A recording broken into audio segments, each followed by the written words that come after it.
விடுகிறேன் என்று அவரிடத்திலே உறுதியளித்திருந்தேன். அதற்கு பிறகு நம்முடைய மூவேந்தர் அவர்கள் குறிப்பிட்டதை போல ஒரு 4-5 நாட்களுக்கு முன்பாகத்தான் ஒரு பொதுக்கூட்டத்தை ஒருங்கிணைக்கிறோம், அதிலே கலந்து கொள்ள வேண்டும் என்று கோரிக்கை வைத்தார்கள் அல்லது வேண்டினார்கள். அந்த அடிப்படையில் நான் வருகிறேன் என்று சொல்லி இன்றைக்கு உங்கள் முன்னால் நின்று கொண்டிருக்கிறேன். ஏற்கனவே அரூரில் கடந்த 2024 நாடாளுமன்ற தேர்தலுக்கு முன்பாக, இன்னும் சொல்ல போனால் நாடாளுமன்ற தேதி அறிவிக்கப்பட்ட அந்த சூழலில் வந்திருந்து உங்களோடு உரையாற்றிவிட்டு பொதுக்கூட்டத்தில் கலந்து கொண்டு விட்டு சென்றேன். அன்றைக்கு விடுதலை சிறுத்தைகள் கட்சி 4 சட்டமன்ற உறுப்பினர்களை பெற்றிருந்த கட்சியாக இருந்தது. 2 நாடாளுமன்ற உறுப்பினர்களை பெற்ற கட்சியாக அன்றைக்கும் இன்றைக்கும் இருந்தாலும் கூட அந்த பொதுக்கூட்டத்திற்கு வருகின்ற பொழுது பதிவு செய்யப்பட்ட கட்சியாக விடுதலை சிறுத்தைகள் கட்சி இருந்தது. இன்றைக்கு உங்கள் முன்னால் நின்று கொண்டிருக்கின்ற பொழுது அங்கீகரிக்கப்பட்ட கட்சி என்கின்ற நிலையை விடுதலை சிறுத்தைகள் கட்சி பெற்றிருக்கிறது. நம்முடைய அரசியல் பயணத்தில் எத்தனையோ அரசியல் கட்சிகள் சமகாலத்தில் தங்களுடைய பயணத்தை செய்து கொண்டிருக்கின்றன. எத்தனையோ அரசியல் கட்சி தலைவர்கள் தங்களுடைய பங்களிப்பை செலுத்திக் கொண்டிருக்கிறார்கள் அல்லது இந்த களத்திலே செயலாற்றிக் கொண்டிருக்கிறார்கள். ஆனால் விடுதலை சிறுத்தைகள் கட்சி, இன்னும் குறிப்பாக நம்முடைய தலைவர் எழுச்சி தமிழர்களுடைய பங்களிப்பும் அவருடைய செயல்தன்மையும் எப்படிப்பட்ட நிலையிலே இருக்கிறது என்கின்ற பொழுது உள்ளபடியே ஒவ்வொரு விடுதலை சிறுத்தை கட்சியை சார்ந்த தோழர்களும் பெருமைப்படத்தக்க வகையில், பெருமிதப்படத்தக்க வகையில் தான் இன்றைக்கு நம்முடைய தலைவர் அண்ணன் எழுச்சி தமிழர்கள் நம்மை வழிநடத்தி கொண்டிருக்கிறார். அரசியல் களத்தில் இன்றைக்கு பல்வேறு அரசியல் கட்சிகள் இருக்கின்ற பொழுது ஒவ்வொரு அரசியல் கட்சியும் ஒரு தருணத்தில இவங்க பி டீம் அப்படின்னு சொல்ற நிலையில இருக்கு. நாம் தமிழன் ஒரு கட்சி இருக்கு, அதன் மீது வைக்கப்படுகின்ற விமர்சனம், அதில் உண்மை இருக்கிறது. இது பாரதிய ஜனதா கட்சிக்கு ஆதரவாக தெரிந்தோ தெரியாமலோ செயல்படக்கூடிய நிலையில் இது பிஜேபியோட பி டீம். அதிமுக பிஜேபியோடவே இணைந்து இருக்குது. அதிமுகவில் இருந்த டிடிவி தினகரனா இருந்தாலும் அப்ப ஓப்பன் சொல்லலாம் இவங்க பிஜேபியோட ஒரு ஆளா நடந்துக்கிறாங்க. புதிதாக கட்சி துவங்கி இருக்கக்கூடிய விஜய் அவர்கள் தன்னுடைய டிவிகேவை பொறுத்தவரை வழிநடத்துகின்ற பொழுது ஒப்புக்கு பெயர் அளவுக்கு கொள்கை எதிரி என்று சொல்கிறாரே தவிர பாரதிய ஜனதா கட்சி, வாஜ்பாய், மோடி, அமித்ஷா இந்த மாதிரியான பெயர்களை குறிப்பிடுவதற்கு கூட அச்சப்படுகிறார் என்கின்ற நிலையில அரசியல் இயக்கத்தை நடத்துகின்ற போது பிஜேபியினுடைய பின்புலம் இவருக்கும் இருக்கிறது என்கின்ற குற்றச்சாட்டு எழுகிறது. இதை விட ஒருபடி மேலே போய் திமுக கூட்டணியில் நாம் இருக்கிறோம், திமுகவிற்கும் பிஜேபிக்கும் கூட மறைமுக அண்டர்ஸ்டாண்டிங் இருக்குன்னு குற்றச்சாட்டு வைக்கிறார்கள். அது இல்லை, ஆனால் குற்றச்சாட்டு வைக்கிறார்கள். அப்போ இந்த குற்றம் சாட்டக்கூடிய நிலையில பிஜேபியோட இவங்களுக்கு தொடர்பு இருக்கு, பிஜேபியோட இவங்களுக்கு தொடர்பு இருக்குன்னு குற்றம் சாட்டக்கூடிய நிலையில எல்லா இயக்கங்களுமே இருக்கிறது. காங்கிரஸ் கட்சியிலே கூட பிஜேபியினுடைய கைக்கூலிகள் இருக்கிறார்கள், அது பிஜேபியினுடைய ஸ்லீப்பர் செல் இருக்கிறாங்கன்ற மாதிரிலாம் குற்றச்சாட்டுகள் வருகிறது. அது உண்மை அல்ல என்கின்ற விவாதம் வேற. இப்படிப்பட்ட குற்றச்சாட்டுகள் இருக்கிறது. ஆனால் பிஜேபியுடைய எந்த சாயலும், எந்த தாக்கமும், எந்த நெடியும் இல்லை இந்த தலைவரிடத்திலே, இந்த இயக்கத்திடத்திலே என்கின்ற பெயரை எடுத்திருக்கக்கூடிய கட்சியாக, தலைவராக நம்முடைய தலைவர் இருக்கிறார். இது ரொம்ப ரொம்ப முக்கியமானது. எதற்காக இதை வலியுறுத்தி சொல்கிறேன் என்று சொன்னால், எந்த இயக்கமாக இருந்தாலும் ஏதோ ஒரு நிலையில வலிந்து போயோ அல்லது குலைந்து போயோ அல்லது நெளிந்து போயோ ஒரு முடிவை எடுக்கக்கூடிய நிலையில இருக்கும். ஆனால் தொடர்ச்சியாக தலைவர் எழுச்சி தமிழர் அவர்கள் பாரதிய ஜனதா கட்சிக்கு எதிராக, சனாதன கருத்தியலுக்கு எதிராக, RSSக்கு எதிராக களமாடி வருகிறார். அவர் களமாடி வருவது 100% அவர்களுக்கு எதிரான நிலையிலே செயல்படக்கூடிய முழுமையான ஒரு அரசியல் எதிரியாக, கருத்தின் எதிரியாக தலைவர் எழுச்சி தமிழர் இருக்கிறார் என்பதற்கு இதுதான் சான்று. இதான் சான்று. அப்போ எத்தகைய நிலையை தலைவர் எழுச்சி தமிழருடைய செயல்பாடு இன்றைக்கு உருவாக்கி இருக்கிறது என்று சொன்னால், எல்லாரும் சொல்றான் நானும் பிஜேபி எதிர்க்கிறேன், நானும் பிஜேபி எதிர்க்கிறேன்.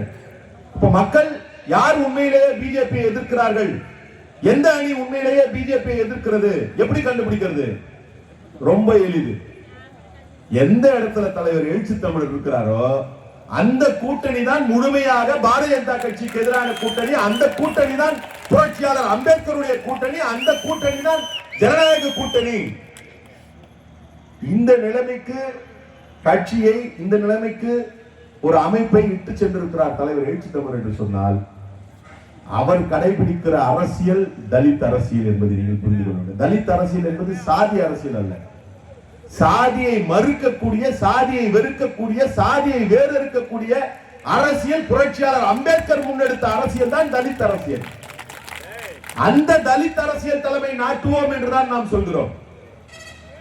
நமக்கு மக்கள் மீது அக்கறை இல்லை, நம் மீது மட்டும் அக்கறை, அல்லது கட்சி நடத்தக்கூடிய தலைவருக்கு மட்டுமே அந்த அக்கறை, அவரை பற்றி மட்டும் அக்கறை, அவருடைய குடும்பத்தை பற்றி மட்டும் அக்கறை மட்டும் இருந்ததுன்னா கட்சி ஆரம்பிச்ச உடனே நான் தான் அடுத்த முதல்வர்னு அறிவிக்கலாம்.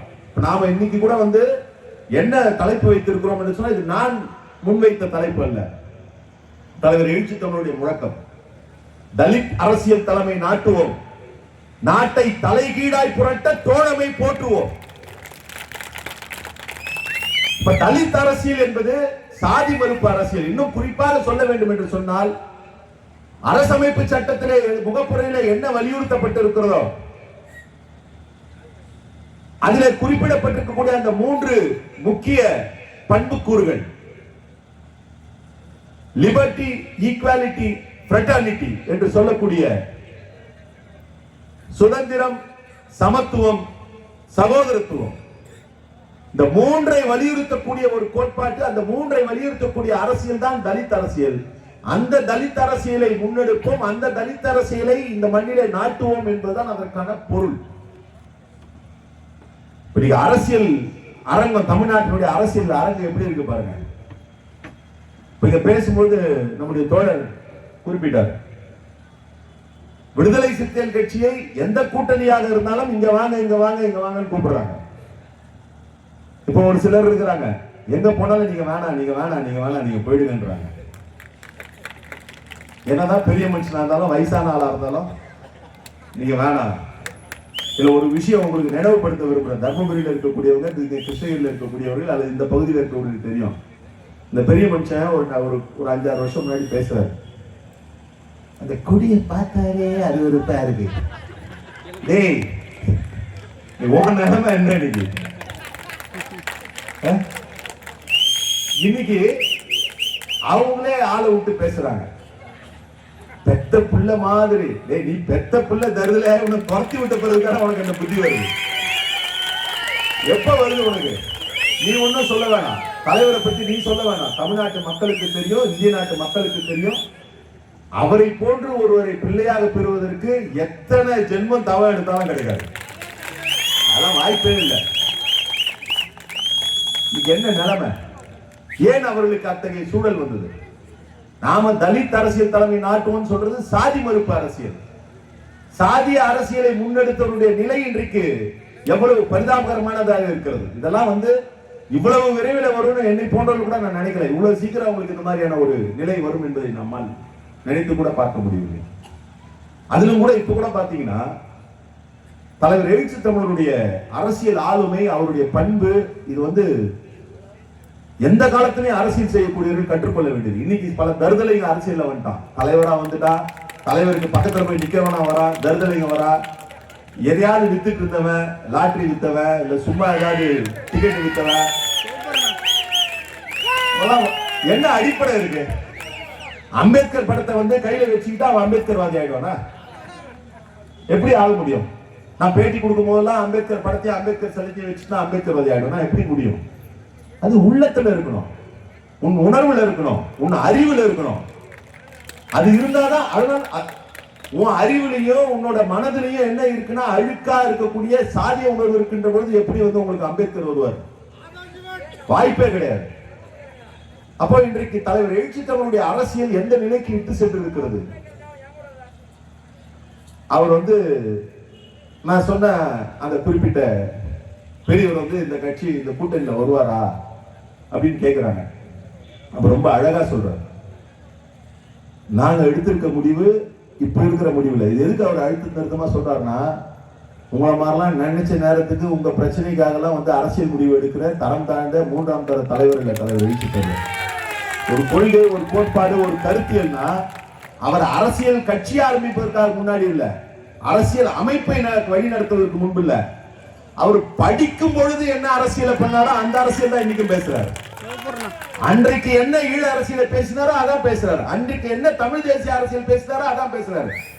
உங்களை மாதிரி உங்க குடும்ப பிரச்சனைக்காக எல்லாம் அரசியலை மாத்தி பேசுறது, அணி மாத்தி பேசுற வேலை கிடையாது. அதனால அவர் சொல்றாரு, 14-15 ஆண்டுகளுக்கு முன்பாக நாங்கள் ஒரு முடிவு எடுத்தோம், சாதியவாத மதவாத சக்திகள் இருக்கும் இடத்தில் நாங்கள் இருக்க மாட்டோம்னு. நாங்க 15 ஆண்டுகளாக எடுத்த முடிவுல எந்த மாற்றமும் இல்ல. ஒருவேளை அந்த மாதிரி அவங்க வருவதற்கான வாய்ப்பு இருந்ததுன்னு சொன்னா அவங்களை அங்கதான் ரொம்ப நுட்பமா கவனிக்கணும். இதே வேற கட்சி தலைவர்களா இருந்தா என்ன தெரியுமா பேசியிருப்பாங்க, ஒரு கூட்டணியில இன்னொருத்தர் வராங்க, அவங்களுக்கு பிடிக்காதவங்க வராங்க அப்படின்னா, இல்ல நாங்க சொல்லுவோம் அவங்களை சேர்க்க கூடாதுன்னு சொல்லுவோம் அப்படின்னு சொல்லுவாங்க. தலைவர் ரொம்ப அழகா சொன்னாரு, அவங்க வருவாங்கன்னு சொன்னா நாங்க இருக்க மாட்டோம். இதுதான் அங்க இருக்கக்கூடிய வேறுபாடு. நீ சேர்க்கறது சேர்க்காது உன்னோட விருப்பம். ஆனா என்னுடைய தன்மானம் அல்லது என்னுடைய கருத்தியல் வலிமை, என்னுடைய நெஞ்சுரம், நான் நம்புகின்ற கருத்தியல், நான் நம்புகின்ற கோட்பாடு இதுதான் சரி. அவங்க இருக்க இடத்துல நான் இருக்க மாட்டேன். இதை சொல்வதற்கான நிலையில இன்றைக்கு தலைவர் எழுச்சி தமிழர் இருந்து கொண்டிருக்கிறார். அதை எப்படி விட்டுருவாங்க நம்மள? பாரதிய ஜனதா கட்சிக்கு எதிரான நிலை என்கின்ற சூழல் அல்லது வந்து ஒரு கூட்டணி என்பதற்கான அத்தாட்சியே தலைவர் எழுச்சி தமிழர் என்கின்ற பொழுது எப்படி விட்டுற முடியும்? இன்னைக்குன்னா விடுதலை சிறுத்தைகள் கட்சியினுடைய வாக்கு வங்கி, வாக்கு வலிமை என்பது எப்பவுமே தேர்தலில் ஒண்ணு புரிஞ்சுக்கணும். ஒரு ஓட் பேங்க் அப்படின்னா அந்த கட்சிக்காரங்க மட்டும் ஓட் பேங்க் இல்ல. ஒரு வாக்கு வங்கி, வாக்கு வங்கின்னு தொலைக்காட்சியில் ஒருத்தரும் பேசுறாங்க. வாக்கு வங்கி என்பது திமுக ஒரு வாக்கு வங்கி, அதிமுக ஒரு வாக்கு வங்கி, இவ்வளவுதான். உதாரணத்துக்கு நம்ம ஒரு ஏதோ ஒரு குறிப்பிட்ட தொகைன்னு வச்சுப்போம். திமுக ஒரு நம்பர் வச்சுப்போம். திமுகக்கு 25 தான் இல்ல 30 தான் வாக்கு வங்கி, அதிமுகக்கு 25 தான் வாக்கு வங்கினா எல்லா தேர்தலையும் திமுக தான் ஜெயிக்கணும் இல்லையா? அப்ப எப்படி வந்து வாக்கு வங்கி என்பது நிரந்தரமாக இருந்தால் எப்படி வெற்றி தோல்வி மாறி வருகிறதுனா, வாக்கு வங்கி நிரந்தரமே கிடையாது. வாக்கு வங்கியில என்னென்னலாம் இருக்கும் அப்படின்னா அந்த கட்சியினுடைய பலம். இப்ப நாம விடுதலை சிறுத்தைகள் கட்சி இருக்குன்னா விடுதலை சிறுத்தைகள் கட்சியில் இருக்கக்கூடிய தோழர்களுடைய வாக்குகள் இது மாறாது. இது ஒரு எண்ணிக்கை. இந்த எண்ணிக்கையோட எது சேரும்னா, விடுதலை சிறுத்தைகள் கட்சியிலேயே இல்லைன்னா கூட வேற சில கருத்தியோ இல்ல வேற சில அமைப்புகளிலோ இருந்தாலும் கூட தலைவர் எழுச்சி தமிழர் உண்மையாகவே ஒடுக்கப்பட்ட மக்களுக்காக போராடுகிறார், தமிழர்களுக்காக போராடுகிறார் என்கின்ற சிந்தனையோடு கொஞ்சம் பேர் வந்து நாம சொல்றதை கேட்பாங்க. இது இல்லாம எந்த இயக்கத்தினுடைய பின்புலமோ அல்லது எந்த இயக்கத்துடைய சாயலோ இல்லாதவங்க என்ன பண்ணுவாங்கன்னா, அவங்க எப்படி முடிவு எடுப்பாங்கன்னா, எல்லா தலைவர்களும் இருக்காங்க, நம்ம எந்த கூட்டணிக்கு ஓட்டு போடுறது, நம்ம வந்து பிஜேபி வந்து தமிழ்நாட்டுக்கு துரோகம் பண்றாங்க, பிஜேபிக்கு இருக்கிற கருத்தியல் ரொம்ப மோசமான கருத்தியல், பிஜேபிக்கு எதிராக நம்ம ஓட்டு போடணும், அப்ப யாருக்கு ஓட்டு போடணும்னு ஒரு தீர்மானிக்கிற ஒரு நிலை வரும். அப்ப அவங்க வந்து எப்படி தீர்மானிப்பாங்கன்னா, யாரை முழுமையாக நம்புவது, இந்த கூட்டணி வந்து பிஜேபிக்கு எதிராக இருக்குன்னு நினைக்கும் போது தலைவர் எழுச்சி தமிழர் தான் முழுமையா எதிராக இருக்காரும் போது அப்ப அந்த ஓட்டும் சேரும். அப்ப இந்த வாக்கு வங்கி என்பது நம்முடைய கட்சி வாக்குகள், தலைவர் எழுச்சி தமிழர் மீது நம்பிக்கை வைக்கக்கூடிய வாக்குகள், தலைவர் எழுச்சி தமிழுடைய கருத்தியலுக்காக இவர் நேர்மையாக இருக்கிறார், முழுமையான எதிர்ப்பை அல்லது முழுமையாக சனாதன கருத்திற்கு எதிராக இருக்கிறார் என்கின்ற நிலையில அதெல்லாம் சேரும். அப்ப இன்றைய சூழல்ல விடுதலை சிறுத்தைகள் கட்சியுடைய வாக்கு வங்கி என்பது தமிழ்நாட்டிலே மிகப்பெரிய அளவிலே உருவாகி இருக்கிறது என்பதுதான் களத்திலே இருக்கக்கூடிய உண்மை. ஆங்கிலத்தில் குட்வில் என்பார்கள், மக்களுடைய நல்லெண்ணம். இன்றைக்கு மக்களுடைய நல்லெண்ணத்தை பெற்றிருக்கக்கூடிய தலைவராக தலைவர் எழுச்சி தமிழர் இருக்கார். அப்ப என்ன நடக்குதுன்னா, இந்த சாதியவாத மதவாத சக்திகள் தலைவர் எழுச்சி தமிழரை அடிச்சு அடிச்சு ஓஞ்சினான். எவ்வளவு அடிக்க முடியுமோ அடிச்சு பார்த்தான், என்னென்னவோ சொல்லி பார்த்தான். ஒவ்வொரு காலகட்டத்திலையும் ஒவ்வொரு நேரம் சொன்னா இவர் வந்து கோயில் இருக்கக்கூடிய சிலைகள்லாம் வந்து ஆபாசமா இருக்குன்னு பேசிட்டாரு, இழிவுபடுத்திட்டாரு, இந்துக்களை இழிவுபடுத்திட்டாருன்னு பேசி பார்த்தா அந்த எலெக்ஷன்ல செல்ஃப் எடுக்கல. அப்புறம் என்ன பண்ணா, இவர் வந்து பெரியாருடைய பிறந்தநாள் விழால வந்து பெண்களை பத்தி தப்பா பேசினாருன்னு பேசி பார்த்தா ஒன்றும் நடக்கல. அப்புறம் என்ன பண்ணாங்க, 2024 நாடாளுமன்ற தேர்தல் வந்து அவர் வெளியில வந்துடுவார், கூட்டணி விட்டு இப்படி வந்துடுவார் அப்படி வந்துடுவார்னு சொல்லி பார்த்தா ஒன்றும் நடக்கல. இப்ப என்ன முடிவு பார்த்துட்டான்னா, அடுத்த நிலையில் இருக்கக்கூடியவர் மீதான தாக்குதல்களை தொடுப்பதற்கான நிலையை இன்னைக்கு கொண்டு வந்துட்டான். பேசும்போது சொன்னாரு நம்முடைய மாவட்ட துணை செயலாளர், என்னன்னே இல்லாம அங்க வந்து ஒரு பிரச்சனையை வந்து கலப்படத்துக்கு முன் வந்திருக்காங்க. இதுல வந்து யார் யாரெல்லாம் சேர்ந்து இருக்காங்கன்னு பார்த்தா, நீங்க ஒரு அம்மா இங்க வந்து நின்றுது எலெக்ஷன்ல, நல்ல வேலை அடிச்சு விரட்டி விட்டீங்க. குறிப்பா வந்து அரூர் மக்களுக்கு தான் வந்து அந்த பெருமை மொத்தமாவே சேரும். ஐயோ, இல்லைன்னா என்னென்ன ஆட்டம் நடந்திருக்கும். பிஜேபி சென்ட்ரல் கவர்மெண்ட் ஃபார்ம் பண்ணதுல தமிழ்நாடு ஒரு மிகப்பெரிய அவலத்தையே சந்திக்கக்கூடிய நிலை. அது அரூர் மக்கள் வந்து குறிப்பா அரூர் சட்டமன்ற தொகுதியில் இருக்கக்கூடிய மக்களுடைய பாதங்கள்ல வந்து நம்ம வந்து வணக்கத்தை சொல்லணும். ஏன்னா அது நீங்க செஞ்சிருக்கிறது வந்து உங்க தொகுதிக்கான நன்மை இல்ல, தமிழ்நாட்டுக்கான நன்மை மட்டும் இல்ல, இந்தியாவுக்கே நன்மை செஞ்சிருக்கீங்க. இப்போ அந்த அம்மா அரூர்ல இருந்து இப்ப திருப்போரூருக்கு வரதுக்கான வழியை தர்றாங்க போல. சரியா? அவங்களுக்கு ஒரு பக்கம் அந்த எண்ணம். ஏற்கனவே இந்த அப்பா பையன் தகராறுல இப்ப இன்னொரு விஷயம் வந்து சொல்றாங்க. என்ன சொல்றாங்கன்னா, இவங்க 2 பேரும் ஒன்னா இருந்தாங்கன்னா ஒரு கூட்டணியில போனா ஒரு 20 சீட்டு கொடுப்பாங்க. இவங்களுக்கு என்னன்னா எப்படியா நிறைய ஜெயிக்கணும், ஜெயிக்கிறதுக்கான இந்த படம் ஒண்ணு வந்ததுல மங்காத்தால உள்ளே வெளியே, அந்த மாதிரி உள்ளே வெளியே ஆடி பாக்குறாங்க. இப்ப எப்படி உள்ளே வெளியேனா 2 கூட்டணி தான் நிக்குது தேர்தல். மெயினா இப்ப போன வாட்டி திமுக கூட்டணி இருந்தது, அதிமுக கூட்டணி இருந்தது. நாம 6 தொகுதியில் நின்று 4ல ஜெயிச்சோம். அவங்க 25ல நின்று 5ல ஜெயிச்சிருக்காங்க. தோக்கிற கூட்டணியில இருந்தாங்க. சும்மா அப்படி நினைச்சு பாருங்க, சிந்திச்சு பாருங்க. ஒருவேளை ஜெயிக்கிற கூட்டணியில இருந்திருந்தாங்கன்னா அவங்க 25ல எவ்வளவு ஜெயிச்சிருப்பாங்க? ஒரு 15ஆவது ஜெயிச்சிருப்பாங்க. இது வந்து ஒரு இது. இப்ப அவங்க என்ன கணக்கு போடுறாங்கன்னா, நம்ம ஒரே இடத்துல இருந்தா 20 கொடுப்பாங்க, தப்பி தவிர அந்த இடம் தோத்து போற இடமா இருந்தா நம்ம 2 தான் ஜெயிப்போம். அப்ப நம்ம வந்து நிறைய வரணும்னா என்ன பண்றது? இங்க போய் ஒரு 15 வாங்குவோம், அங்க போய் ஒரு 10 வாங்குவோம். 15 ஜெயிச்சதுன்னா 15ல 10 வந்துடும், 10 ஜெயிச்சதுன்னா 10ல 6 வந்துடும். அப்ப 6 2 4 10 ஒரு 10 12 தேறிடும். இந்த கணக்கு போட்டு இன்னைக்கு நகர்த்தி பார்த்தாங்க. இப்ப அவங்க நகர்த்தி பார்த்ததுல அது நடக்கல அப்படின்னோடனே என்னென்ன முயற்சிகள் பண்ண முடியுமோ அதான் பண்ண. இன்னும் வருங்காலங்கள் இன்னும் நிறைய காமெடி சீன்லாம் பார்க்கலாம் நீங்க. அவர் என்னென்ன பேசினார். அவர் வந்து ஒரு நேரம் வந்து கிழக்கே உதிக்கிற சூரியன் மேற்கே உதிச்சா கூட திராவிட கட்சி கூட கூட்டணி இல்லைன்னாரு. காலில் புறப்பட்ட சூரியன் சாயந்தரம் வரத்துக்குள்ள ஒரு கட்சி கூட போய் கூட்டணி வச்சிட்டாரு. அப்புறம் என் குடும்பத்துல யாருமே வரமாட்டாங்க, என்னை வந்து அடிங்க, செருப்பால் அடிங்க, சவுக்கால் அடிங்க, யாரும் அரசியலுக்கே வரமாட்டாங்கன்னாரு. வந்துட்டாரு. அப்புறம் சொன்னாரு, உலகத்திலேயே மிக சிறந்த அறிவாளியை நான் தான் பெற்று வச்சிருக்கேன்.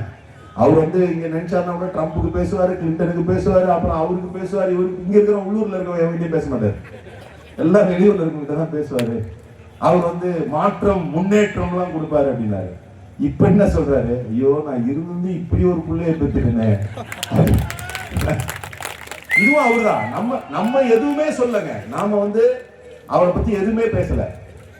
அவர் வந்து இங்க எம்பியா இருந்துட்டு போனார்ல உங்க தொகுதிக்கு, அவர் வந்து அவரை பத்தி நம்ம ஒன்றும் பெருசாவே பேசல. என்ன காரணம்னா, அவரை பத்தி நம்ம என்னென்னலாம் சொல்லணும்னு நினைக்கிறோமோ அது எல்லாத்தையும் அவங்க அப்பா இப்ப சொல்லியிருக்கிறார். இது ஒண்ணு.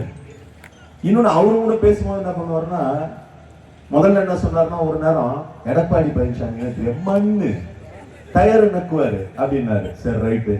இப்ப என்ன சொல்றாரு? திமுக மந்திரிகளுக்கு என்ன தெரியும், எல்லாம் தட்டிங்க அப்படின்றாரு. முதல்ல ஒண்ணு தெரிஞ்சுக்கணும், உலகத்திலேயே எனக்கு தான் எல்லாம் தெரியும் எவன் ஒருத்தன் நினைக்கிறானோ அவனை விட அடிமுட்டால் கிடையவே கிடையாது. ஆனா அவர் அப்படி நினைக்கிறாரு, தனக்கு தான் எல்லாமே தெரியும். ஒரு 4 எழுத்து படிக்க தெரிஞ்சுட்டா அறிவாளியா? படிக்க தெரியுதுன்றது அது ஒரு ஒரு அதனாலதான் ஆங்கிலத்துல ஃபார்மல் எஜுகேஷன், தமிழ்ல முறை சார்ந்த எஜுகேஷன், கல்வின்றோம். முறை சார்ந்த கல்வினா 4 3 பேருக்குன்னா 12 வரும். இது மட்டுமே கல்வி கிடையாது. இப்போ இதை பெருக்கினா இவ்வளவு வரும், இவ்வளவு இதை வந்து வகுத்தா எவ்வளவு வரும், இதை வந்து கூட்டினா எவ்வளவு வரும்னு தெரியறது இல்லை. கையில வந்து பெருக்க தெரிஞ்ச, கூட்ட தெரிஞ்ச, வகுத்து தெரிஞ்ச ஒரு ஆள்கிட்ட பணத்தை கொடுத்து ஒரு நிர்வாகத்தை பண்ண முடியாது. வீட்டில் இருக்கக்கூடிய பெண்மணியால முடியும், இல்லை வந்து நம்ம வந்து குடும்பத்தை வழிநடத்தக்கூடிய தலைவராக முடியும். அப்ப அந்த மாதிரி பேசக்கூடிய ஒரு ஆளா இருக்காரு நீங்க. இன்றைய அரசியல் சூழல்ல இப்ப நாம திமுக கூட்டணியில இருக்கோம். நம்மையும் இந்த கூட்டணியை விட்டு இந்த கூட்டணியில ஒரு சலசலப்பை உருவாக்கணும். இந்த கூட்டணியில இருக்கக்கூடிய விடுதலை சிறுத்தைகள் கட்சி அதற்கான ஒரு இமேஜ் வந்து இன்னைக்கு ஒரு பெரிய ஒரு தோற்றம் உருவாகிறது. குறிப்பா வந்து இன்னைக்கு விடுதலை சிறுத்தைகள் கட்சியினுடைய சட்டமன்ற உறுப்பினர்கள் சட்டமன்றத்துக்கு போய் செஞ்சிருக்கக்கூடியது இதெல்லாம் எங்களுடைய சாதனை என்பதற்காக, அல்லது நாங்க போய் செய்யல. இந்த படத்துலாம் வந்து பாட்டு வந்து சும்மா ஒருத்தர் பாடுவாரு, பின்னாடி வந்து ஒருத்தர் பாடுவாங்க இல்லையா, அந்த மாதிரி நாங்க அங்க பேசணும்னா எங்களுக்கான டப்பிங் தலைவர் எழுச்சி தமிழர் தான். நாங்க சும்மா அங்க வாயா செய்கிறோம் தான். அப்படி வந்து இன்றைக்கு வந்து தமிழ்நாட்டில் வந்து சட்டமன்றத்துக்கு போயிருக்கக்கூடிய 4 பேரும் செய்திருக்கக்கூடிய சாதனைகள் வந்து பல சாதனைகள். இப்ப நான் என் தொகுதியிலேயே வந்து இருக்கக்கூடிய பிரச்சனைகளை அதை வந்து பொதுப்படையான பிரச்சனைகளை ஆக்கி பல விஷயங்களை வந்து சாதிச்சிருக்கேன், எல்லாம் போயிருக்கேன். இது நான் என்னுடைய சாதனை இல்லை, தலைவர் எழுச்சி தமிழரால் நாம வந்து கிடைத்திருக்கக்கூடிய வாய்ப்பை பயன்படுத்தும். அப்ப இவங்க என்ன பண்ணிட்டாங்க, இப்போ விடுதலை சிறுத்தைகள் கட்சியா தலைவரா ஒரு நன்மதிப்பு வந்துருச்சு. இவங்க சட்டமன்றத்துக்கு வந்தாங்க, இங்கேயும் அவங்க நல்ல பேர் எடுக்கிறாங்க. அப்ப இதை எப்படி சீரழிப்பது, பாழடிப்பது? இது எனக்கு வைக்கப்பட்ட குறி அல்ல. கட்சிக்கு வைக்கப்படுகின்ற குறி என்பதை விட இன்னும் சொல்ல போனா திமுக கூட்டணிக்கு வைக்கிற குறி ஒரு ஒரு அவப்பேரை உண்டாகணும். அதுக்கு இவங்க ஒரு முயற்சி ஏற்படுத்தினாங்க. இன்னைக்கு வந்து சமூக ஊடகத்துல அரிப்பத்தியத்துக்கிற எதனா எழுதிட்டு போவோம். ஆனா இன்னைக்கு வந்து அது உண்மை புலப்பட்டு இருக்குது. அது எப்படி உண்மை புலப்படுதுன்னா, ஏற்கனவே வந்து எந்த விதமான அனுமதியும் இல்லாம அங்க வந்து அந்த ஹெலிகாப்டர் இயக்கத்தை வந்து இது பண்ணாங்க. இது நான் வந்து அவங்க போய் நேரா போய் சம்பந்தப்பட்ட ஆட்கள் கிட்ட உங்ககிட்ட இது இருக்கா அது இருக்கா நான் கேட்கல. எனக்கு பழக்கமும் அது கிடையாது. என்னை பத்தி தெரிஞ்சவங்களுக்கு தெரியும். நான் எதுவாக இருந்தாலும் அதிகாரிகள் இடத்துல அலுவலகத்துல கேட்பேன். 2025 அந்த மாதிரி ஒரு முயற்சி நடந்தப்போ நம்ம போய் கலெக்டர் கிட்ட வந்து கேட்கிறேன், என்ன அவங்க வச்சிருக்காங்க பாத்தீங்களா. கலெக்டர் பார்த்துட்டு அவங்க கிட்ட எந்த அனுமதியும் கலெக்டர் போய் சீல் வைக்கிறேன். நான் சொல்லும் பொழுதே என்ன ஆகுதுன்னா, அந்த நேரத்திலேயே அன்புமணி வந்து ஒரு அறிக்கை கொடுக்குறாரு. நான் வந்து கலெக்டர் கிட்ட கொடுக்குறேன். அவர் பொது வெளியில ஒரு அறிக்கை கொடுக்குறாரு. என்ன கொடுக்குறாருன்னா, இந்த மாதிரி இது வந்து பறவைகள் சரணாலய இடம், அதனால இங்க வந்து நடத்தக்கூடாதுன்றார். ஆனா கலெக்டர் வந்து நம்ம கொடுத்த கடிதத்தின் அடிப்படையில அவங்க அதுல சொன்ன சில விஷயங்களும் இருந்த நிலையில கலெக்டர் போய் சீல் வைக்கிறார். இப்ப திருப்பி இந்த ஆண்டு வந்து அது வந்து 7 நாள் 8 நாள் தான் நடத்துறாங்க. அவங்க அப்பப்போ 2 மாசத்துக்கு ஒரு தடவை இதுதான் அவங்களோட திட்டம். திருப்பி இந்த முறை நடத்தும் பொழுது நான் என்ன பண்றேன், என்னுடைய அப்ஜெக்ஷன்லாம் கொடுக்குறேன். அவங்க நடத்தி முடிச்சுட்டாங்க. இது ரொம்ப முக்கியமானது. 12ஆம் தேதியில இருந்து 18ஆம் தேதி வரைக்கும் 7 நாள் வந்து நடத்தி முடிச்சுட்டாங்க. 7 நாள் பல கோடி ரூபாய் வந்து சம்பாதிச்சுட்டாங்க. எல்லாம் முடிச்சுட்டாங்க. ஒருவேளை அவங்க நான் இடையூறு ஏற்படுத்தா சொல்லியிருந்தா கூட இடையில அவங்களுக்கு நிறுத்தி இருக்கணும். நிறுத்தலாம் இல்லை. நான் கேட்டது தலைமை செயலாளர் கலெக்டர் இடத்துல கேட்கிறேன், தலைமை செயலாளர் கேட்கிறேன், டூரிசம் செக்ரட்டரி கிட்ட கேட்கிறேன். நடத்தி முடிச்ச பிறகு 19ஆம் தேதி போயிடுச்சு, 20ஆம் தேதி அசம்பிளி இருக்கு, 21ஆம் தேதி என் மீது புகார் வந்து எங்க காவல்துறையில கொடுக்கல. இது ரொம்ப முக்கியமானது. சபாநாயகர் கிட்ட வந்து கொடுக்குறாங்க. அப்ப அவங்க நோக்கம், ஒரு கம்பெனி நடத்துறான், அவனுக்கு வந்து ஏதோ ஒரு வகையில வந்து யாரோ ஒருத்தர் வந்து ஒரு அச்சுறுத்தல் பண்றாங்க, மிரட்டல் பண்றாங்க. அப்ப அதை வந்து அவன் எதிர்கொள்ளணும்னா காவல் நிலையத்துக்கு போனோம், இல்ல வந்து நீதிமன்றத்துக்கு போகணும். ஆனா சட்டமன்றத்துக்கு வந்திருக்கிறான் போது அவங்களோட மோட்டிவ் தெரியுது. அப்புறம் இது என்ன ஏதுன்னு நான் வந்து நம்ம தப்பு பண்ணல, சரி இதை நம்ம எப்படி எதிர்கொள்வோம், அதுக்குள்ள ரொம்ப நுணுக்கமா நான் போல. அதில் ஒரு சில நடவடிக்கைகள் இன்னும் பெண்டிங் இருக்கு, அதை நம்ம வெளிப்படுத்தக்கூடாது. நான் போல. நான் உண்மையிலேயே சொல்றேன், நம்முடைய விடுதலை சிறுத்தைகள் கட்சியை சார்ந்த தோழர்கள், சமூக ஊடகத்தில் களமாடக்கூடிய தோழர்கள், எனக்கு ஏற்பட்ட பிரச்சனை தான் அது. ஆனா இது நம்முடைய கட்சியினுடைய சட்டமன்ற உறுப்பினருக்கு ஏற்பட்ட பிரச்சனை இல்ல, இந்த கட்சிக்கு ஏற்பட்ட பிரச்சனைன்னு ஒரு 6-7 மணி நேரத்துல யார் அந்த புகார் கொடுத்தாங்களோ அது பின்னணியில் இருந்த ஒரு பெண்மணி, ஒரு வழக்கறிஞர், பாமகவை சேர்ந்தவர் என்பது வந்து உடனே வெளிப்படுத்தினாங்க. இதை வெளிப்படுத்தினோடனே இப்ப இதுல என்ன சிக்கல், அவங்க இது யார் யாரெல்லாம் இதுல வந்து சம்மந்தப்பட்டிருக்காங்கன்னா, இப்ப இன்னமும் சம்மந்தப்படுத்திக்கிறாங்கன்னா, பாமக இருக்கிறவங்க, அந்த அந்த ஒரு ஆள் வந்து கம்ப்ளைண்ட் கொடுத்த ஆள் வந்து பாமக இருக்கிற ஒரு பெண்மணி அப்படின்னோட, அப்புறம் அந்த பெண்மணியோட பின்னணி எடுத்து பார்த்தா ராமதாஸ் கூட இருக்கிறாங்க அப்படின்ற ஒரு தகவல் கிடைக்குது. அதோட மட்டும் இல்ல, கடந்த 16/1/2026 அன்னைக்கு ராமதாஸுடைய மகள், இப்ப புதுசா ஒரு அரசியல் தலைவர் வந்திருக்கிறாங்க தமிழ்நாட்டு அரசியல்ல, அவங்க பொண்ணு பிள்ளையை திட்டி முடிச்சுட்டாரு, இப்ப பொண்ணை கொண்டு வந்து நிறுத்திருக்காரு. அந்த அம்மா கிட்ட போய் மனு கொடுக்குது அந்த வழக்கறிஞர். அந்த பொண்ணு என்ன கொடுக்குதுன்னா, திருப்பூர் தொகுதிக்கும் திருவள்ளூர் தொகுதிக்கும் போட்டியிடறதுக்கு மனு கொடுக்குறாங்க. அந்த பெண்மணிக்கு இந்த நிறுவனத்துக்கு ஏதோ ஒரு வகையில ஒரு தொடர்பு இருக்கு. இவங்களும் ஏற்கனவே இப்ப சில நேரங்கள் நடக்கும், சாதி வந்து யார் யாரெல்லாம் சாதியை வந்து கையில் எடுப்பானா, தன்னம்பிக்கை இல்லாதவன், அயோக்கியத்தனம் பண்றவன், திருட்டுத்தனம் பண்றவன், குலமாரித்தனம் பண்றவன், இவெல்லாம் எங்க இருந்தாலும் எப்படி கனெக்ட் ஆவானா, இப்ப நானும் நீங்களும் கனெக்ட் ஆகிறோம்னா நம்ம தலைவர் எழுச்சி தமிழுடைய தம்பிகள் நம்ம அரவணைக்கிறோம், நாம புரட்சியாளர் அம்பேத்கருடைய கருத்தியல நாம இருக்கிறோம், நம்ம அரவணைக்கிறோம், நாம நேர்மையா இருப்போம். இந்த திருட்டுத்தனம் பண்றவங்க எதை வந்து இப்படி பண்ணி நல்லா போய் பாருங்களேன். நீங்க ஒரு அலுவலர் கூட போய் பாக்குறவன் இவ ஏதாவது ஃப்ராட் பண்றவனா இருந்தா முதல்ல இங்க யார் நம்ம ஜாதிக்காரர் இருக்கிறேன்னு பார்ப்பான். அப்ப எல்லா திருட்டுத்தனத்துக்கும் அயோக்கியத்தனத்துக்கும் அடிப்படையா இருக்கிறது இந்த சாதி அடையாளம் தான். அப்போ இன்றைக்கு நான் கூட்டணியிலே இருந்தாலும் கூட திமுகலே இருக்கக்கூடிய இது ரொம்ப இயல்பானது. நீங்க வந்து இதுமே வந்து ரொம்ப ஒரு தனித்தன்மை வாய்ந்த ஒரு இயக்கம் விடுதலை சிறுத்தைகள் கட்சி. விடுதலை சிறுத்தைகள் கட்சியில் இருக்கிறவர்கள் தான் 100% சாதியற்றவர்களாக, சாதிய உணர்வு இல்லாதவர்களாக, சாதி ஒழிப்பை மக்கள் விடுதலை என்று முழுமையாக நம்பக்கூடியவர். இது நான் வந்து எனக்கு எந்த விதமான தயக்கமும் இல்லை. நீங்க மீதி எந்த கட்சியா இருந்தாலும் அதுல இருக்கிறவர்கள் ஜனநாயக தன்மையோடு இருக்கிறவர்களும் இருப்பாங்க. ஆனா சாதிய தன்மையோடு இருக்கிறவர்கள் இல்லாத கட்சி விடுதலை சிறுத்தைகள் கட்சியை தவிர வேற கட்சியே கிடையாது.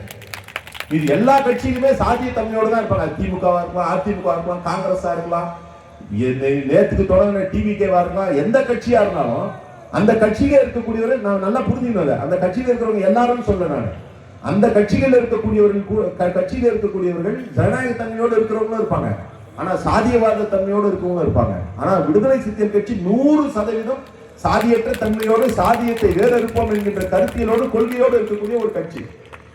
அப்போ திமுக அந்த இடத்துல போட்டியிடணும்னு விருப்பப்படுற ஒரு நபரும் இவங்களும் கனெக்ட் ஆகுறாங்க. எப்படி கனெக்ட் ஆகுறாங்கன்னா ரெண்டு பேரும் ஒரே சாதியம் கனெக்ட் ஆகுறாங்க. கனெக்ட் ஆகி ஒரு திட்டம் போடுறாங்க. திமுக கூட்டணிக்கு வந்து ராமதாஸ் வந்துருவாரா, ராமதாஸ் சீட்டு கொடுத்துருவாங்களாம் கொஞ்சம். அப்படி ராமதாஸ் கட்சிக்கு கொடுக்குற சீட்ல வந்து ஒரு சீட்டு அந்த பொம்பளை வாங்கிக்குமா, அந்த ஒரு சீட்டு திருப்பூரூரா இருக்குமா, ஒருவேளை அவங்களுக்கு இல்லைன்னா திமுக வாங்கிக்குமா, திமுக வாங்கினா இந்த நபர் நிற்பாரா. இப்படி ஒரு திட்டம் போட்டு இவங்க ஒரு செயல் திட்டம் போட்டு இதை வந்து படுத்துறாங்க. இதை வந்து நேரடியாகவும் வெளிப்படுத்தி இது மட்டும் இது வேற பிரச்சனை அது வரும். அப்புறம் அது பொதுக்கூட்டத்தில் பேசுற விஷயம். இது அன்புமணிக்கு எப்படி நெருக்கடி வருதுன்னா, கடந்த முறை சீல் வைக்கும் பொழுது இப்ப நான் சொல்லும் பொழுதும் அன்புமணி அறிக்கை கொடுத்தாரு.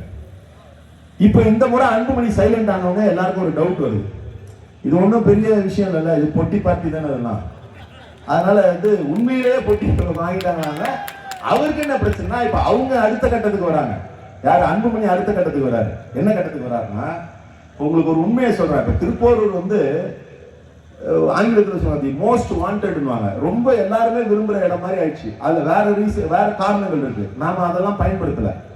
அங்க உண்மையிலேயே வந்து நாம இருந்த இந்த 4.25 வருஷத்துல வேற எவனா எம்எல்ஏவா இருந்திருந்தானா இந்நேரம் அவனுடைய நிலையே வந்து விஜய் சொல்றால நான் இவ்வளவு கோடி ரூபாய் விட்டு வந்தேன், அவ்வளவு கோடி ரூபாய் விட்டு வந்தேன், அவ்வளவு கோடி ரூபாய் எடுத்துட்டு போறதுக்கான வாய்ப்புகள் இருக்கக்கூடிய இது. நான் இது வரைக்கும் என்னோட பிரச்சனையே அதான். இது வரைக்கும் அந்த மாதிரி எந்த விஷயத்திலையும் நான் ஈடுபடலன்றதுனால தான் என்னை வந்து புரிய வைக்கிறாங்க.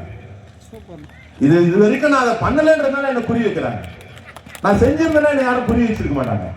அப்ப இப்ப இது இப்ப எல்லாரும் புரிய வைக்கிறது இருக்குன்னா, நான் சொல்ற அந்த 2 நபர்கள்ல இருந்து அன்புமணி அவர்களும் புரிய வைக்கிறார். யாருக்காக புரிய வைக்கிறாருன்னா, இங்க இருந்து பறந்து போன ஒரு மைனாக்கு அங்க புரிய வைக்கிறார்.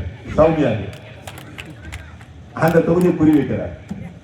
அந்த அம்மாக்காக அங்க வந்து புரிய வைக்கிறார் அந்த தொகுதியை. அப்ப என்னன்னா அவருக்கு என்ன பிரச்சனை வருதுன்னா, நம்ம ஏற்கனவே வந்து நாம இது சம்பந்தமா பேசிட்டோம், இப்ப நாம வந்து நாம நல்லவங்க அப்படின்னு காட்டணும்னா இது ஒரு வாய்ப்பு என்ன பண்றாரு, வேற வழி இல்லாம. இங்க கூட சொன்னாங்க அவர் வந்து எனக்கு ஆதரவா, அவரை நமக்கு எப்படிங்க அன்புமணி ஆதரவா கொடுப்பாரு, நமக்கு அன்புமணி ஆதரவு கொடுப்பாருன்னா இது எப்படி இருக்குது, கேழ்வரகுல கூட நெய் வடிக்கிறோம்.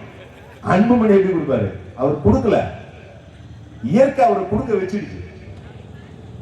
எப்படி? ஏன்னா அவர் வந்து அவர்களை வந்து ஏற்கனவே வந்து அறிக்கை கொடுத்துருக்கோம், இப்ப நம்ம கொடுக்கலன்னா சிக்கல் ஆயிடும். என்ன பண்றாருன்னா அவர் வந்து அறிக்கை கொடுக்குறாரு.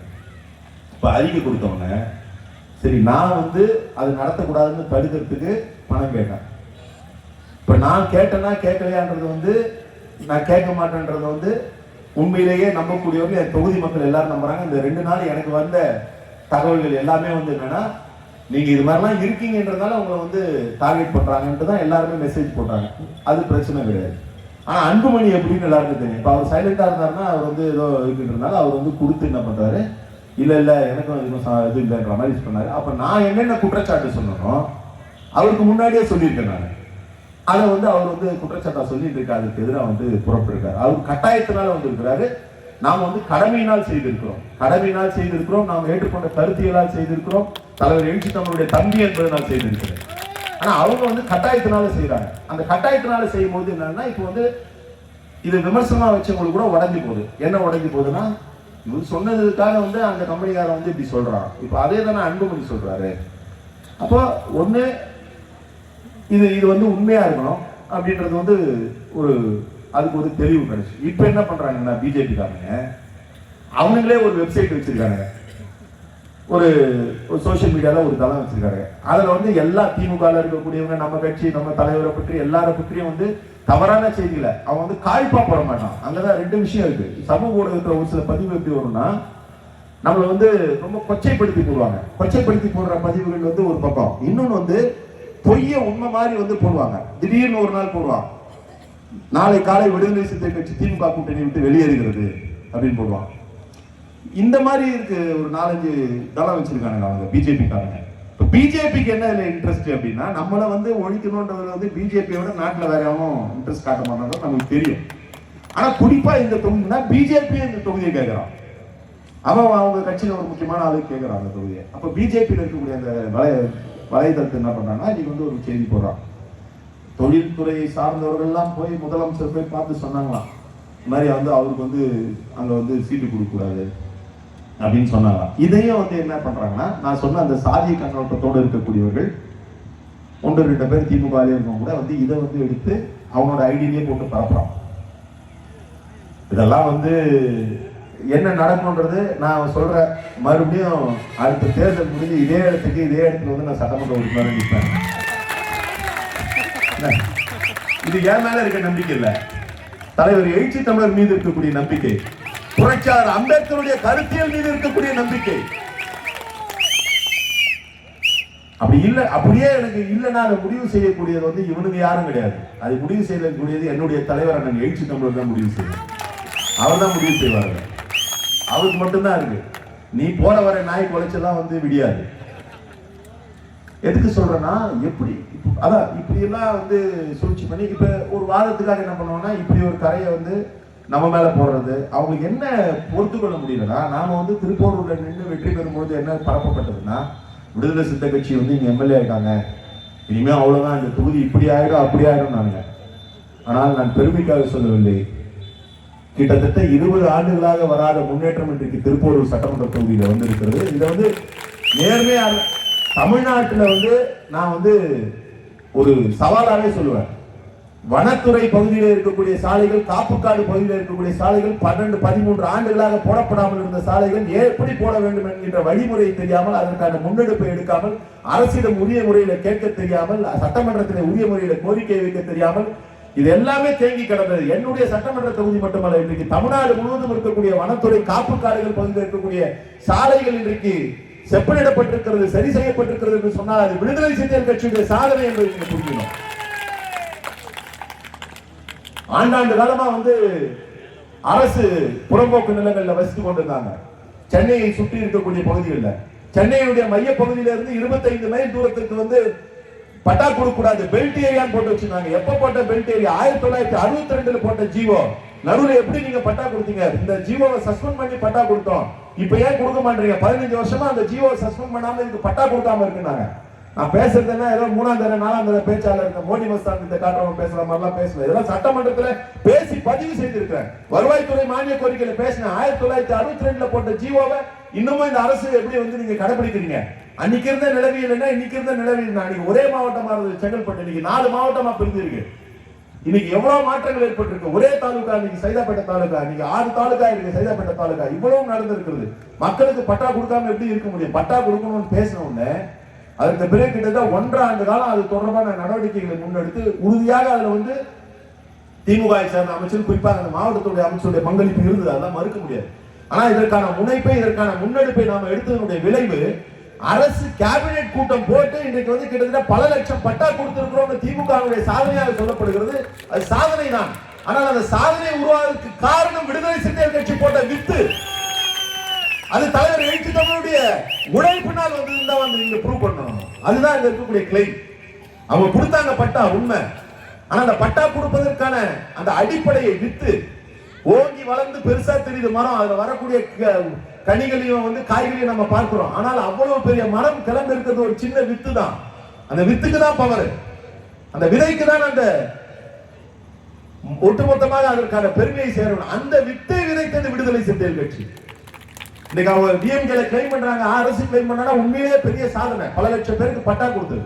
ஆனா அப்படிப்பட்ட ஒரு நிலையை உருவாக்கியது விடுதலை சிறுத்தைகள். இந்த சாதனைகளை யார் பண்ணியிருக்காங்க?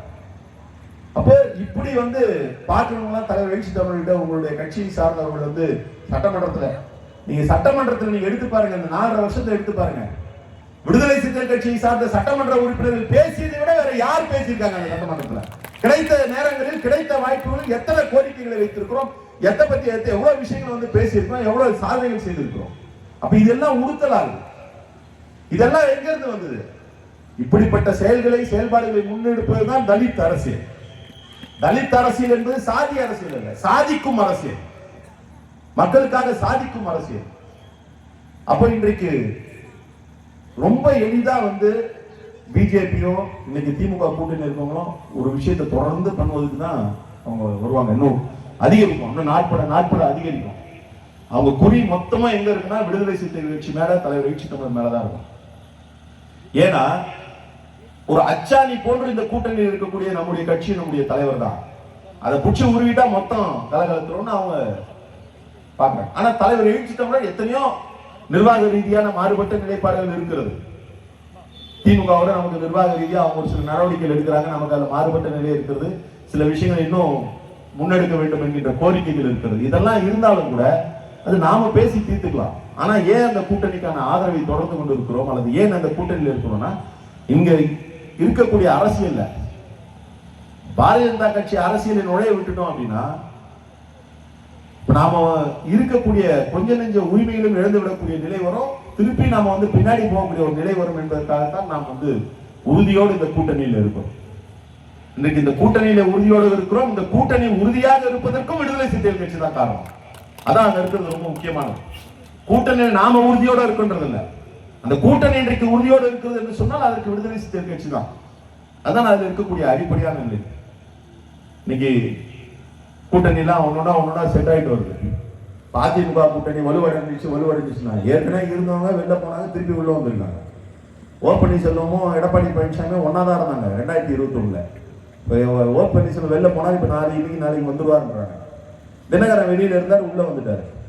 பாமக வெளியே உள்ள இருந்தது, வெளியில போச்சு, திருப்பி உள்ள வந்துச்சு. முழு பாமகவுக்கு இப்ப முக்கா பாமக வந்துருக்குதா, அரை பாமக வந்துருக்குதா, கால் பாமக வந்துருக்குதான்ட்டு எலெக்ஷனுக்கு அப்புறம் தான் தெரியும். அதுல கூட நீங்க ஒரு வேடிக்கை பாத்தீங்கன்னா அவங்க பிரிஞ்சுட்டேன்னு சொல்றாங்க. நான்லாம் பாக்குறேன் இந்த ஊர்ல எப்படின்னு தெரியல. எங்க ஊர்ல என்னன்னா நிறைய ஊர்ல கீழே போறவன் தான் இவன் கூப்பிட்டாலும் போறான், அவன் கூப்பிட்டாலும் போறான், இதுக்கும் அவன் தான் போறான், அதுக்கு அவன் தான் போறான். அப்ப எலெக்ஷன் வந்தாங்கன்னா இது ரொம்ப முக்கியமானது. ஒருவேளை ஒரு பகுதியை இன்னொரு கட்சி கூட ஏதோ கண்டிப்பா திமுக கூட்டணி இல்லைன்னு தான் நான் சொல்லுவேன். வேற ஏதோ ஒரு கூட்டணிக்கு போறாரு அவரு பெரியவர் அப்படின்னா கூட கீழே இருக்கிறவன் என்ன பண்ணுவான், அந்த கட்சி நிக்கிற இடத்துல 2 பேரும் போய் போடுவான். அந்த பிரிவு இந்த பிரிவு நிக்கிற இடத்துல 2 பேர் போய் போடுவான். பார்க்க போனா அது ஒரு செட்டிங் மாதிரி தான் வச்சுங்க. அதுக்குள்ள நான் ரொம்ப டீப்பா போக விரும்பல. அப்ப இன்றைக்கு கூட்டணிகள் இப்பதான் சேர்றாங்கிற நிலைமையில இருக்காங்க. இன்னைக்கு விடுதலை சிறுத்தைகள் கட்சி இந்த அரசுக்கு ஆதரவு தெரிவித்து இந்த அரசு பல்வேறு திட்டங்களை செய்திருக்கு. அதெல்லாம் மறுக்கவே முடியாது. இன்னைக்கு பெண்களுக்கான திட்டங்கள், பல திட்டங்களை செய்திருக்கு. குறிப்பாக ஒடுக்கப்பட்ட மக்களுக்கான திட்டங்கள்னு பாத்தீங்கன்னா ரொம்ப நாளா தலைவர் எழுச்சி தமிழர் வன்கொடுமைகள் தடுப்பு சட்டம் தொடர்பான அந்த விழிப்புணர்வு அமைப்பை போடணும், கண்காணிப்பு குழுவை போடணும் அப்படின்ற மாதிரி சொல்லிட்டு இருந்தாங்க. அதை மாநில அளவில் உருவாக்குனாங்க, மாவட்ட அளவில் உருவாக்குனாங்க, பண்ணாங்க. அப்புறம் எஸ்சி எஸ்டிகளுக்கான சிறப்பு உட்கூறு நிதி என்ன பண்ணுவாங்கன்னா அந்த உட்கூறு நிதி செலவு பண்ணணும் கணக்கு காமிச்சிருவாங்க. ஏன் அப்படி செலவு கணக்கு காமிச்சாங்கன்னா நமக்கு சேராது அப்படின்னா அதுக்கு எந்த வரையறையும் இல்லாம இருந்தது. ஏன் வரையறை இல்லைன்னா அதுக்கான சட்டம் இல்லாம இருந்தது. அப்ப தலைவர் எழுச்சி தமிழர் என்ன சொன்னாரு, இந்த எஸ்சி எஸ்டிக்கான நிதியை செலவு செய்வது எப்படி செலவு செய்வது என்று சட்டம் இயற்ற வேண்டும். அந்த சட்டம் சில மாநிலங்கள்ல இருக்கிறது, பக்கத்துல இருக்க ஆந்திரால இருக்கு, தெலுங்கானால இருக்கு, இன்னும் சில மாநிலங்கள்ல இருக்கு, அது வேணும்னு சொல்லி அவரும் ஒரு 15 வருஷமா போராடிட்டு இருக்காரு. எந்த அரசும் செய்யல. ஆனா இன்றைக்கு இந்த அரசு அதற்கான சட்டத்தை கொண்டு வந்திருக்கு. அது உடனடியா மாற்றம் மொத்தமா உடனே மாறிடுமானா மாறாது. ஆனா மிகப்பெரிய ஒரு தாக்கத்தை ஏற்படுத்தும். அது இந்த அரசு ஒடுக்கப்பட்ட மக்களுக்கு செய்திருக்கக்கூடிய சாதனை. அப்புறம் பொதுவா டாட்கோ மூலமா மட்டுமே லோன் கொடுத்துட்டு இருந்த நிலை மாதிரி டாட்கோ மூலமா லோன் கொடுத்தா ஒரு சீலிங் இருக்கும். அந்த சீலிங்கை அதிகப்படுத்தணும். அதனால நீங்க என்ன பண்றாங்க, எம்எஸ்எம்இ சொல்லக்கூடிய குறு சிறு மற்றும் நடுத்தர தொழில் மூலமா லோன் கொடுக்கணும்னு சொல்லி அண்ணல் அம்பேத்கர் ஸ்கீம் கொண்டு வந்திருக்காங்க. இது ஒரு முக்கியமான விஷயம். அப்புறம் சட்டமன்றத்தை தொடர்ந்து நம்முடைய சட்டமன்ற கட்சி தலைவர் பொதுச்செயலாளர் சிந்தனை செல்வன் அவர்கள் வைத்த கோரிக்கையின் அடிப்படையில், வலியுறுத்தலின் அடிப்படையில் அவர் சட்டமன்ற கட்சி தலைவராக இருக்கிறதுனால ஒவ்வொரு முறையும் அவருக்கு பேசுகிற வாய்ப்பு கிடைக்கும் போது இதெல்லாம் திருப்பி வலியுறுத்தினால இன்னைக்கு நிறைய மாணவர்கள், ஒடுக்கப்பட்ட சமூகத்தை சார்ந்த மாணவர்கள் உயர்கல்வி பெறுவதற்காக வெளிநாடுகளில் போய் படிப்பதற்கான வாய்ப்பு இன்றைக்கு உருவாகி இருக்கிறது. இப்படி நிறைய விஷயங்கள் செஞ்சுட்டு இருக்கோம் ஒரு பக்கம். இன்னொரு பக்கம் முழுக்க பாரதிய ஜனதா கட்சியினுடைய கட்டுப்பாட்டில் தமிழகம் வந்ததுன்னு சொன்னால் மொத்தமா அவங்க திட்டமே என்னன்னா இப்ப தமிழ்நாடு மட்டும்தான் தடையா இருக்கும். சரி, அந்த திட்டம் என்ன திட்டம்னா அரசமைப்பு சட்டத்தை ஒட்டுமொத்தமா மாற்றிவிட வேண்டும் என்கின்ற அவருடைய திட்டத்துக்கு பெரும் தடையாக இருப்பது தமிழ்நாடு தான். அதனால இது தமிழ்நாடு டார்கெட் பண்ணிட்டே இருக்காங்க. இப்படி டார்கெட் பண்ற தமிழ்நாட்டில் பிஜேபியை தலையெடுக்க விடாம பண்ற ஒரே ஆள் யாருன்னா விடுதலை சிறுத்தை கட்சியுடைய தலைவர் நினைச்சு பண்ணுவாங்க. இது ஒன்றும் பெரிய இது ஒரு கற்பனையாவோ இல்லை நாமளா சொல்றது. அப்புறமா அரசியலை பார்க்கக்கூடியவங்களுக்கு தெரியும். நீங்க சிந்திச்சு பாருங்க, 2014 தேர்தல். 2014 தேர்தலில் நம்ம திமுக கூட்டணியில் இருக்கோம் MP எலெக்ஷன்ல. அப்போ வந்து தலைவர் எழுச்சி தமிழர் வந்து இங்க நிறைய பேர் சில பேர் வச்சு கூட இருப்பீங்க, அந்த அட்டை வச்சிருப்பீங்க. அப்போ வந்து பிஜேபி கவர்மெண்ட் வரல, மோடியை வந்து முதல்ல பிரதமராக முன்னிறுத்துறாங்க. மோடியை பிரதமராக முன்னிறுத்தும் போது என்ன சொல்றாங்கன்னா, மோடி வந்து நாட்டில் வளர்ச்சியை கொடுப்பாரு, இதை கொண்டு வர அதை கொண்டு வரன்றாங்க. உடனே காங்கிரஸ் என்ன பண்றாங்கன்னா, எல்லா இடத்துலயும் போய் என்ன பேசுறாங்கன்னா, இல்ல மோடியால வளர்ச்சியை கொண்டு வர முடியாதுன்னு தான் பேசுறாங்க.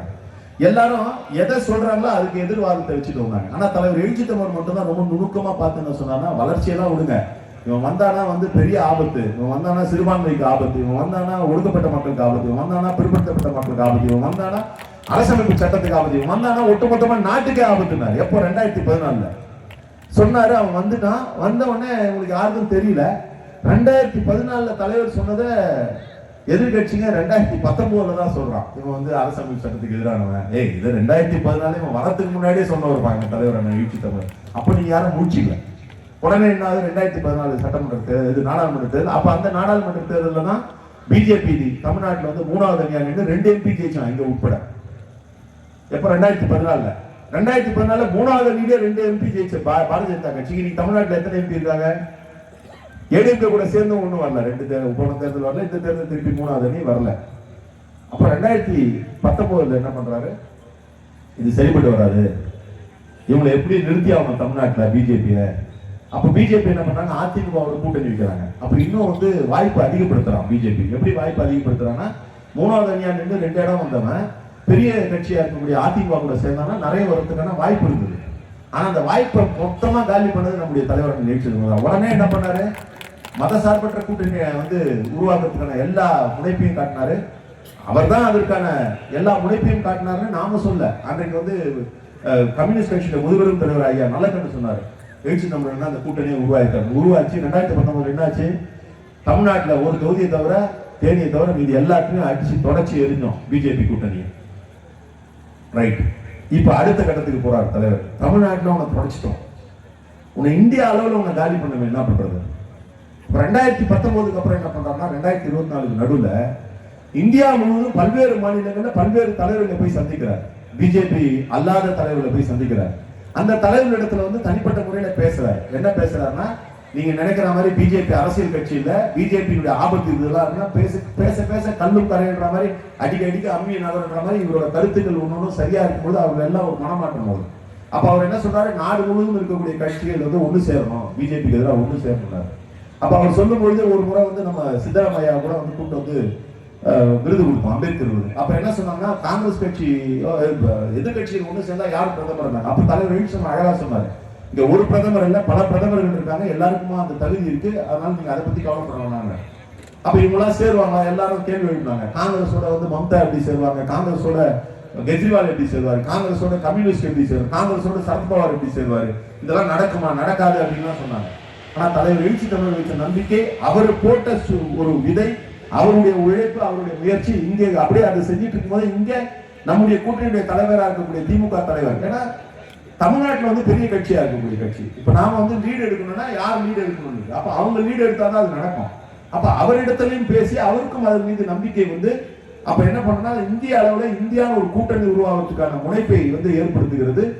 அதுல வந்து மிகப்பெரிய ஒரு பங்களிப்பை திமுக செய்கிறது. திமுக உடைய முனைப்போட இருந்தால்தான் இந்தியாவில் ஒரு கூட்டணி உருவாது. ஆனா இதெல்லாம் நடக்கணும்னு சொல்லி அதற்கான முனைப்பை, அதற்கான உழைப்பை முதலிலே செலுத்தியும் நம்முடைய தலைவர் எழுச்சி தமிழர் இந்தியா கூட்டணி உருவாச்சு. இந்தியா கூட்டணி உருவானதுனால என்ன ஆச்சு அப்படின்னா, இன்னைக்கு நம்ம நிறைய விஷயம் தெரிய வருது. தேர்தலில் வந்து வடநாட்டுல வந்து நிறைய முறைகேடு பண்ணி தான் இந்த சீட்டை ஜெயிச்சிருக்காங்க. ஒருவேளை இந்தியா கூட்டணி உருவாகலன்னு சொன்னா, அவன் சொன்ன மாதிரியே 400 தொகுதிக்கு மேல பிஜேபி வந்திருக்கும். 400 தொகுதிக்கு மேல பிஜேபி வந்திருந்தா இன்னைக்கே இவ்வளவு அட்டகாசம் பண்றோம், இந்நேரம் அரசமைப்பு சட்டத்தை தூக்கி போட்டுருமா. அப்ப இன்றைக்கு அரசமைப்பு சட்டம் இந்த நாட்டிலே பாதுகாக்கப்பட்டிருக்கிறது. இன்றைக்கு வரை அரசமைப்பு சட்டம் இருக்கிறது என்று சொன்னால் அதற்கு காரணம் விடுதலை சிறுத்தைகள் கட்சி தலைவர் நம்முடைய தலைவர் நம்ம எழுச்சி தமிழர் தான். இதுவரைக்கும் சேர்ந்த கான்ஸ்டிடியூஷன் அவர் சும்மா சொல்ல, அரசமைப்பு சட்டத்தை பாதுகாப்புன்னு சும்மா சொல்ல, உள்ளபடியே அரசமைப்பு சட்டத்தை இன்றைக்கு பாதுகாத்து வைத்திருப்பவர் நம்முடைய தலைவர் நம்ம எழுச்சி தமிழர் என்று சொன்னால் அதுல மார்க்கெட்ட கருத்து யாருக்கு இருக்க முடியாது. இது எல்லாம் வந்து அவர் வந்து எப்படி வந்து இப்ப நாம சொல்றோம்ல, நாம பார்க்கல. புரட்சியாளர் அம்பேத்கர் ஒரு தனி நபராக இருந்து, தனி மனிதராக இருந்து, அவர் கூட வந்து அந்த இதுல டிராப்டிங் கமிட்டின்னு சொல்லக்கூடிய அரசமைப்பு சட்டம் வரைவு செய்யக்கூடியதுல வந்து கமிட்டி உறுப்பினர்கள் இருந்தாலும் கூட அவர் ஒருவராக இருந்து பண்ணாரு. அது பண்றது மட்டும் பெருசு இல்லை. சும்மா ஒரு புக்கை ரெடி பண்ணி கொடுத்துட்டு இதான் கான்ஸ்டியூஷன் தூக்கி போட்டு போயிடல அம்பேத்கர். அந்த கான்ஸ்டியூஷன் அவர் எழுதுறது எல்லாத்தையும் வந்து கான்ஸ்டியூட் அசம்பிளில உட்கார்ந்து ஒருத்தருக்கு 4 மணி நேரம் 5 மணி நேரம் ஒரு சரத்து ஒவ்வொரு கிளாஸையும் எடுத்து வச்சு பேசினாங்க 2 வருஷமா. இது எழுதியிருக்காரு அம்பேத்கர், இது சரியா, இந்த சட்டம் சரியா, என்னென்ன திருத்தம் பண்ணாங்க எல்லாம் பண்ணி அதுக்கப்புறம் தான் கான்ஸ்டியூஷன் வந்திருக்கு. அப்ப அதுல அவ்வளவு வேலையை செஞ்சு அதை வந்து ஒரு ஆவணமா கொடுக்கிற அளவுக்கு எப்படி புரட்சியாளர் அம்பேத்கர் தனிநபராக தன்னுடைய அறிவை, தன்னுடைய ஆளுமையை, தன்னுடைய உழைப்பை செலுத்தினாரோ, இன்றைக்கு அரசியல் தளத்தில் அதே அளவிற்கு அறிவையும் ஆளுமையும் உழைப்பையும் செலுத்தக்கூடிய மகத்தான தலைவர் நம்முடைய தலைவர் எழுச்சி தமிழர். அதான் இன்றைக்கு அதனால்தான் இன்றைக்கு மையப்புள்ளியாக தலைவர் எழுச்சி தமிழர் இயக்கத்தை மதிக்கக்கூடியவர், அல்லது இயக்கத்தை உயிராக கொண்டவர், இயக்கத்தில் இருக்கக்கூடிய தோழர்களை உயிராக கொண்டிருக்கிற, இயக்கத்தில் இருக்கக்கூடிய ஒவ்வொரு உறுப்பினரும் தன்னுடைய குடும்ப உறுப்பினர் பாதிக்கூடிய ஒரு மகத்தான தலைவர். அவர் வந்து பேசும்போது சொல்லியிருக்காரு, என்ன சொல்றாரு, விடுதலை சிறுத்தைகள் கட்சியை விட்டு அரசியல் எங்கேயும் நகர்ந்துடாது மையப்புள்ளி. அது வந்து அவருக்கு இருக்கக்கூடிய தலைமை பண்பு, அவருக்கு இருக்கக்கூடிய நிலையில இருந்து விடுதலை சிறுத்தைகள் கட்சின்னு சொல்றாரு. உங்களுக்கும் எனக்கும் எல்லாருக்கும் தெரியாது, விடுதலை சிறுத்தைகள் கட்சி அல்ல, தலைவர் எழுச்சி தமிழர் என்கின்ற மையத்தை விட்டு அரசியல் எங்கேயுமே நகராது. அப்படிப்பட்ட நிலையில் தான் இன்றைக்கு இயக்கத்தை வழிநடத்தி கொண்டிருக்கிறார். அப்படிப்பட்ட நிலையில் தான் நம்ம அரசியல் செய்து கொண்டிருக்கோம். இன்னைக்கு வந்து ஒவ்வொருத்தரும் அரசியல் அரங்குல இல்ல வந்து தேர்தல் அரசியல் இருக்கவங்க வந்து தேர்தல் அரசியல் மட்டுமே சிந்திப்பாங்க. ஆனால் தேர்தல் அரசியல்ல நமக்கு வந்து இத்தனை சீட்டு, இங்க போனா இத்தனை சீட்டு வரும், அங்க போனா இத்தனை சீட்டு வரும், அங்க போனா இவ்வளவு குட்டி வரும், இங்க போனா அவ்வளவு வரும் அப்படின்றதெல்லாம் சிந்தனை இல்லாமல் எங்கே இருந்தாலும் அங்கே கொள்கைக்காக இருப்பேன், எங்கே இருந்தாலும் அங்கே கருத்தியலுக்காக இருப்பேன், தேர்தலை பற்றி எனக்கு கவலை என்று முடிவெடுக்கக்கூடிய ஒரு தலைவராக நம்முடைய தலைவர் திகழ்ந்து கொண்டிருக்கிறார். அவர் நகர்த்தக்கூடிய, அவர் முன்னெடுக்கக்கூடிய ஒவ்வொரு செயல்பாடும் அல்லது ஒவ்வொரு அடியுமே எதை நோக்கி இருக்கிறது என்று சொன்னால், நான் சொன்ன இந்த தலித் அரசியல் தலைமை நாட்டுவோம் என்பதுதான். மீண்டும் சொல்கிறேன், தலித் அரசியல் தலைமை நாட்டுவோம் என்பது தலித் என்கின்ற ஒரு அடையாளத்தை நிறுத்துவதல்ல. தலித் அரசியல் என்பது சாதி ஒழிப்பு அரசியல். அந்த அரசியலை முன்னெடுக்கும். அந்த அரசியல் தலித் அரசியல் நிலைநாட்டப்பட்டது என்று சொன்னால் அரசமைப்பு சட்டத்துடைய முகப்புரையிலே சொல்லப்பட்டிருக்கக்கூடிய அந்த சுதந்திரம், சமத்துவம், சகோதரத்துவம் என்பது நிலைநாட்டப்படும். அத்தகைய அரசியலை முன்னெடுக்க வேண்டும், அத்தகைய அரசியலை நிலைநாட்ட வேண்டும் என்பதுதான் நம்முடைய குறிக்கோளாக இருக்க முடியும். அத்தகைய அரசியல் நோக்கிதான் நகர்வோம். ஒரே ஒரு செய்தி மட்டும் வலிமையா பதிய வச்சுங்க. தலைவர் எழுச்சி தமிழர் அவர்கள் ஒரு முடிவு எடுக்கிறார்னா எல்லாருக்கும் ஒரு பார்வை இருக்கும், எல்லோருக்கும் சிந்திக்கின்ற ஆற்றல் இருக்கு. குறிப்பா விடுதலை சிறுத்தைகள் கட்சியில் இருக்கக்கூடிய கடைநிலையில் இருக்கக்கூடிய தோழர்கள், முகாம்ல ஒரு உறுப்பினராக இருக்கக்கூடிய தோழர் கூட வந்து தேசிய அரசியல் பேசுவான், ஈழ அரசியல் பேசுவான். அந்த அளவுக்கு அறிவுத்திறன் கொண்டவர்கள் தான் நம்முடைய தம்பிகள். ஆனால் நமக்கான ஒரு சிந்திக்கும் ஆற்றல் இருக்கிறது. ஆனால் நாம் என்ன அதில் வந்து உள்வாங்க அப்படின்னா, நமக்கான சிந்திக்கும் ஆற்றலின் அடிப்படையில் இது சரியா இருக்கும், அது சரியா இருக்கும்னு நினைப்போம். ஆனால் அதையெல்லாம் கடந்து இவை எல்லாவற்றையும் உள்வாங்கி, எல்லோருடைய சிந்தனையும் உள்வாங்கி ஒரு முடிவை தலைவர் எழுச்சி தலைவர் எடுக்கிறார் என்று சொன்னால் அந்த முடிவு தான் முடிவு. அதுக்கு மேல வந்து நம்ம ஒன்றும் விமர்சனமே கிடையாது, ஒன்றும் சிந்தனையே தேவையில்லை. அது நமக்கு என்ன வேணா நினைக்க தோணலாம், நம்முடைய சிந்தனை எது வேண்டுமானாலும் இருக்கலாம். தலைவர் எழுச்சி தலைவர் எத்தகைய முடிவு எடுத்தாலும் அந்த முடிவு தான் முடிவு. இன்றைக்கு இந்த கூட்டணியில் நாம் இருக்கிறோம் என்று சொன்னால், இந்த கூட்டணியில் இருப்பதற்கான காரணம் வேறு ஒன்றுமே இல்லை. இந்த கூட்டணியில் இருந்தால்தான் புரட்சியாளர் அம்பேத்கருடைய கருத்தியலை பாதுகாக்க முடியும், இந்த கூட்டணியில் இருந்தால்தான் அரசமைப்பு சட்டத்தை பாதுகாக்க முடியும் என்பதனால் ஒரு நிலைப்பாடை எடுக்கிறார் என்பதை நாம் புரிந்து கொண்டு, புரட்சியாளர் அம்பேத்கருடைய அரசியலை நாம் நிலைநாட்ட வேண்டும், தலித் அரசியலை நாம் நிலைநாட்ட வேண்டும், தலித் அரசியல் தலைமை நாட்டுவோம் என்று சொன்னால் என்றென்றைக்கும் தலைவர் எழுச்சி தமிழர் வழியிலே பயணிப்பது, தலைவர் எழுச்சி தமிழர் சுட்டிக்காட்டுகின்ற அல்லது இடுகின்ற பணிகளை, இடுகின்ற ஆணைகளை பணிகளாக நாம் மாற்றுவது, அவருடைய சொற்படி நாம் நடப்பது என்கின்ற நிலையில தலித் அரசியல் தலைமை நாட்டுவோம், நாட்டை தலைகீழாய் புரட்ட தோழமை போற்றுவோம். நன்றி, வணக்கம். ஜெய்வீர்.